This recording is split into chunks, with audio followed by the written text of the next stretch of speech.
আসসালামু আলাইকুম।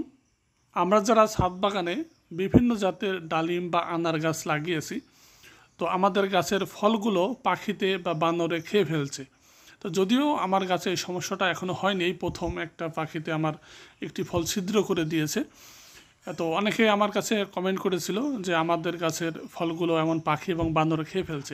তো সেক্ষেত্রে আমরা যে কাজটা করতে পারি, একটি ব্যাগিং পদ্ধতি ব্যবহার করতে পারি।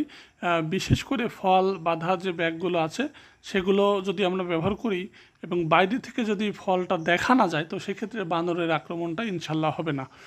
এছাড়া নর্মাল যে মিষ্টির যে নেট আছে বা নর্মাল মশারি আছে, এগুলো ব্যবহার করলে বানরের হাত থেকে আমার মনে হয় না কোনোভাবে বাঁচানো সম্ভব। কারণ বাইরে থেকে যদি ফলটা ভিতরে দেখা যায় যে ভিতরে একটা ফল আছে, তো সেক্ষেত্রে ওই নেটটা অবশ্যই বানর ছিঁড়ে ফেলবে। এবং পাখির ক্ষেত্রে পাখির ঠোঁটটা অনেক চিকন হয়, বাইরে থেকে ঠুকিয়ে ঠুকিয়ে ওটা কিন্তু ফলটা ছিদ্র করে ফেলবে। তো আমার মনে হয় সবচেয়ে বেশি ভালো হয় যদি পুরো গাছটা মশারির নেট দিয়ে একটু লাঠি দিয়ে গেঁথে গেঁথে যদি আমরা চারপাশটা একটু মানে ফলের থেকে একটু দূরত্ব বজায় রেখে আমরা যদি করতে পারি, তাহলে কিন্তু সম্ভব। এছাড়া পুরো ছাদ যদি আমরা, অনেকে আমি ভিডিওতে দেখেছি পুরো ছাদই কিন্তু, বিশেষ করে ঢাকাতে পুরো ছাদই হচ্ছে একেবারে মশারি বা নেট দিয়ে ঘিরে ফেলা। তবে যাদের একটা দুইটা পাঁচটা গাছ আছে তাদের ক্ষেত্রে আসলে পুরো ছাদটা ঘিরে ফেলা সম্ভব না। তো সেক্ষেত্রে আমি প্রথম যে বিষয়টা বলছিলাম, যে ফল বাঁধা যে ব্যাগগুলো আছে, বিশেষ করে আম বাঁধা যে ব্যাগগুলো আছে, ইস্পাহানি ফ্রুটস ব্যাগ, এগুলোর দ্বারা যে পাওয়া যায়, এগুলো সংক্ষেপে কিন্তু আমরা অল্প টাকা খরচ করে এক একটা হয়তো 5 টাকা 10 টাকা পিস, এটা যদি আমরা প্যাকিং করতে পারি, তাহলে ফলটা যদি বাইরে থেকে দেখা না যায়, তো ইনশাল্লাহ বানরের আক্রমণ থেকে আমরা এটা রক্ষা করতে পারবো।